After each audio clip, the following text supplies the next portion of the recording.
Please subscribe to Face TV Africa and turn the notification on. Face TV Africa, ẹ jọ̀ọ́, subscribe, hete. Face TV Muswobi. Ṣọmọ tó rẹ̀ ní Dublin wọ́n ti pè mí láti Dublin. Ẹ turn right. Àná sọ pé ó tún jalè. Yes now. Ṣẹlẹ̀ mọ̀mọ́ ìyẹn gan mo fẹ́. Ṣé ló sọ pé ó tún jalè? Ẹ wo bí mo kọ mo because why tí mo ṣe dákẹ́ ìgbà. He raped her o. Those of you that are questioning. Ìgbà táwọn ọlọ́pàá Those of you that are saying I should not put any statement out. They are investigating. Ìyábọ̀ ní pé princess, is it true àwọn kan? She came, she saw the video, she couldn't sleep. But I begged her, I say, Ìyábọ̀, don't do any video. You are too angry.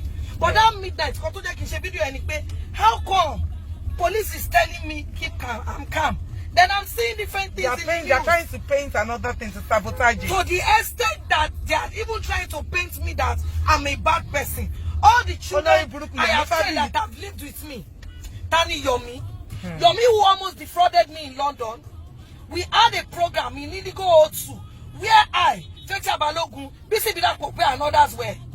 When we finished that program, the organizers of that program, one penny for Hollywood Award, had issues with finance, so they didn't take care of it. But because I have a house in London, I was staying with my mom there. So because I have a house there, I went home. Ask Fetia Balogun, she's alive.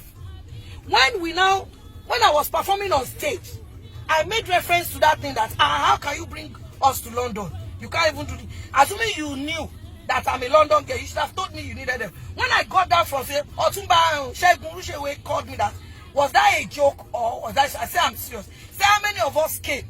I said 10 of us. He said, please, they are having a program at Excel. Can we come? He wants to talk to us. We went from Indigo O2 to Excel. We got to Excel. Otumba Rushewe said he wants to apologize for what the organizers, but he's not giving us money. He just wants to compensate us for drinks or something. He gave me $5,000 to give each of the artists $500. Yomi Fabi came to kneel down beside me. He was in Excel. He had been stranded. He didn't have money to go home. He saw me there and came, knelt down and said to me, hey, Madam Princess, and you know, when the money I stay in London, Kilo Shele, London, won't tell money, or the crawl in the Excel, yet, you know. Oh, tell my bone, she my money, okay. Tabat law, I'd be a Danny. When we were leaving, Goboyega Lopez is the name of the guy, was serving in the British Army. I'm sorry to mention him, but making sure that the guy was the one who helped us, drove us down. He went to pick out one of the cars to take us. Do you understand? We came with a jeep and a car. He went to pick the car. I gave everybody 500 and mistakenly gave Yomi 500. Immediately I gave Yomi, the guy arrived. I said, oh my God, this is the 10th person. Yomi, you know you are not part of us. I mistakenly gave. He said, sis, wait, it's your voice. I said, come on now. He argued and that's okay. Give me 200 out of it. I will add 200 from mine. Yomi refused. But he still said he didn't have money to go. The $500 was with him. He got in a cab with me. So that's one of straight. So that's one of his atrocities. Meanwhile, wait, I'm not finished. We drove all the way from Excel to Edmonton. I called Otumba Rushewe that this is what Yomi Fabi just did.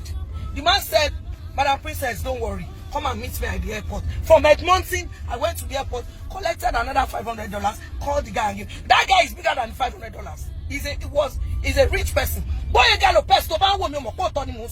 But I don't like cheating. And Yomi who came to the next time I knew him was when he had issue in Lagos. Pẹ̀lú lady kan, don't scam àwọn èèyàn tó ń jẹ́ ọmọ gbé. Instead of kí n lọ sórí social media, mo pe Yomi mo bí. Do you understand? Béèyàn ṣe ń ṣe nǹkan nìyẹn. Tóyà Imaku, Ìyábọ̀ Òjó, wọ́n pè mí, ibo lẹ wà, let me come to your house. Wọ́n béèrè. O ẹni tó bá bí ọmọ, tó bá léèyàn rape ọmọ, whether right or wrong, tí ẹ ṣì lọ béèrè náà. Ẹ turn right, sir. Àti débẹ̀. Ìkan tí mo sọ ẹ turn right, ẹ turn right. Hold on, princess, because mo fẹ́ everybody money pay. Police people want us to change the story.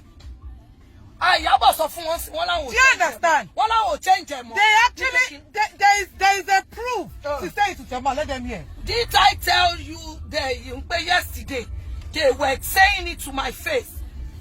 Even though initially said I'm his Messiah, later he said I'm his helper. Yesterday he said he was helping me. Ìyá ìyàwó ẹ wà láyé mi fẹ́ dárúkọ orúkọ woman yẹn tẹ́lẹ̀ but tó bá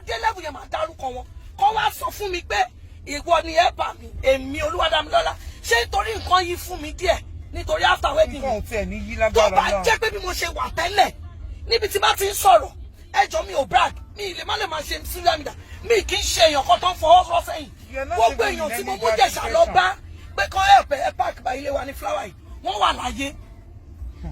wọ́n wà láyé girlfriend ẹ̀ gbọ́ mi you dey hear me so I know say I no wan mention your name because I no wan put you under stress but I go call you make you tell this woman the truth what the guy.